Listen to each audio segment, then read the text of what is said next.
یای قندیل و کێوارش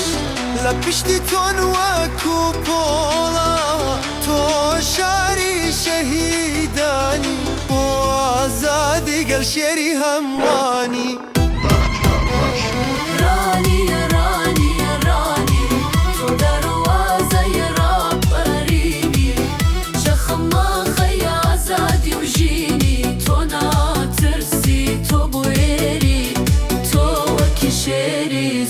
بەسامی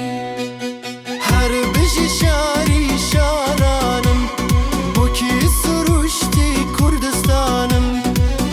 هەمیشە ئاوەدان بیت شارە جوانەکەم بی پارێزە خۆت خۆدا شارەکەم